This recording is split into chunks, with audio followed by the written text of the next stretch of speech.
Ang lulutuin natin ngayon ay tofu sisig. So, ito ang mga sumusunod na sangkap. Meron tayong 7 pirasong tokwa.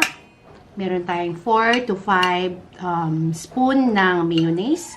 1/4 cup ng soy sauce o toyo.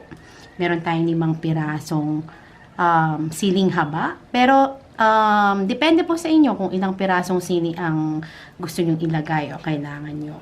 So, meron din tayong 2 pirasong puting sibuyas, 4 na pirasong kalamansi.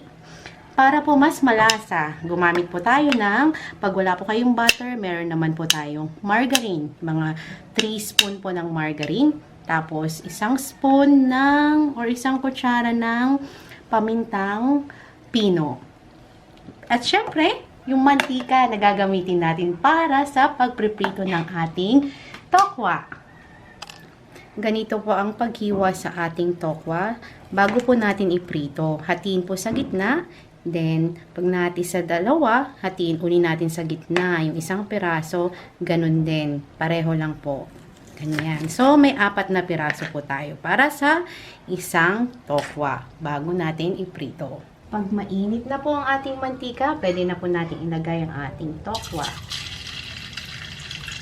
Ayan. Tapos, hintayin po natin maging golden brown para mamaya po ating hihiwain ang ating tokwa.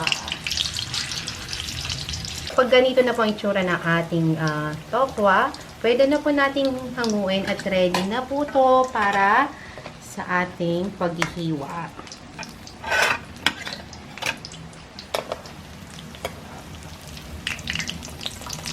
Ayan na po, golden brown na po ang ating tokwa. Normally po, ang ginagawa ko, instead na slice ko po siya gamit ng kutsilyo para mas mabilis, gumagamit po ako ng gunting. Ayan. Sa 1 piraso, kinakat ko po siya ng 3. Pero depende po sa inyo kung gaano kalaking size ang gusto nyo. Tapos, ganyan lang po. Ganyan. Ayan. Mas mapapabilis po inyong pag-slice pag gumamit po kayo ng gunting. Ayan.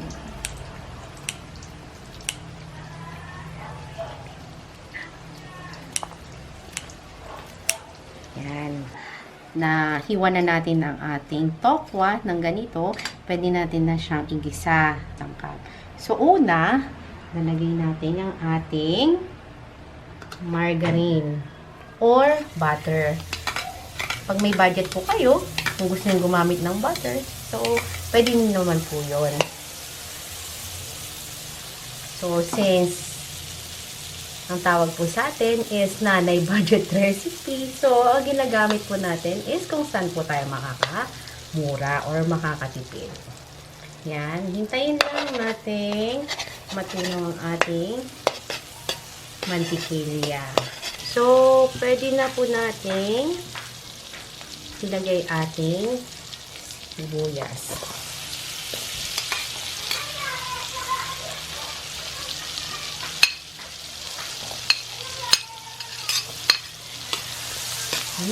Napakabango po.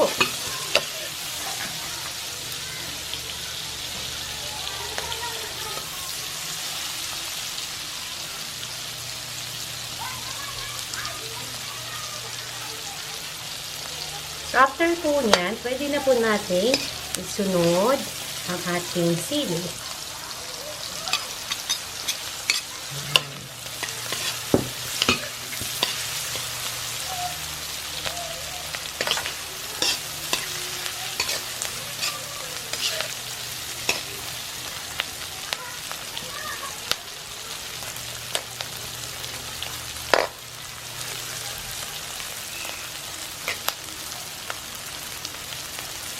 Ayan.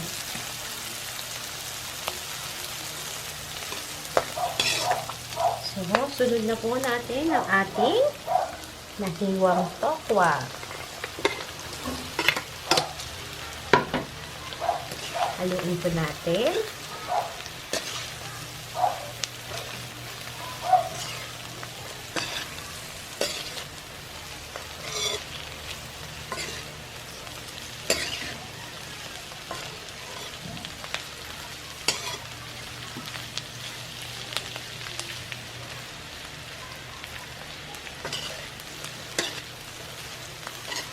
Lagay po natin ang ating pinong paminta.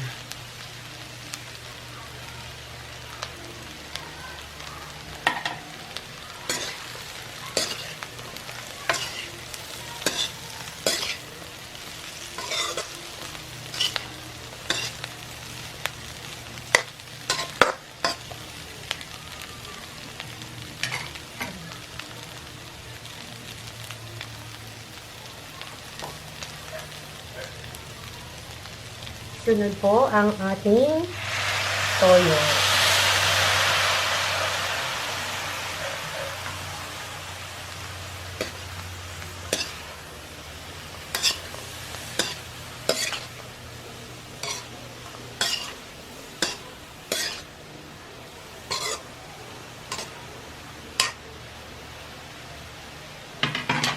Lalahan lang po natin ma-absorb yung toyo.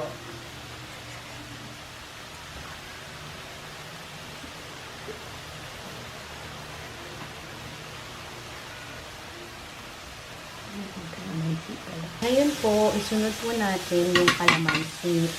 Squeezean po natin ng kalamansi para po medyo may asin since sisig po ito. Ayan. So, 4 po siya.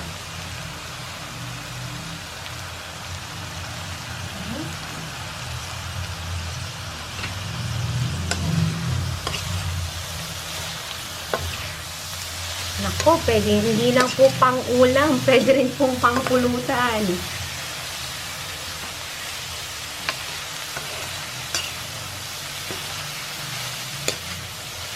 So, after po niyan, pwede na po natin ilagay ang ating mayonnaise.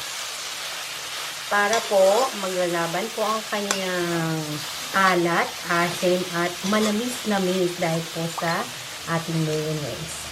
Ayan.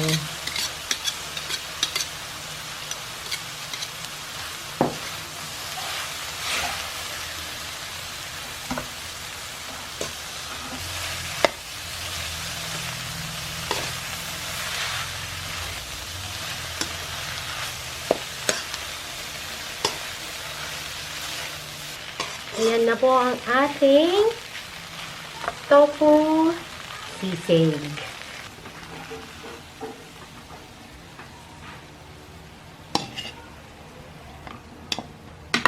Biruin nyo po sa 7 pirasong tokwa. Ganito po kadami. Pwede po siya hanggang 4 na tao. Pang-4 na tao. So, sobrang tipid po. Ayan. Ayan. Luto na po. Kain na po tayo. Matitikman na po natin ang ating tofu sisig. Ayan.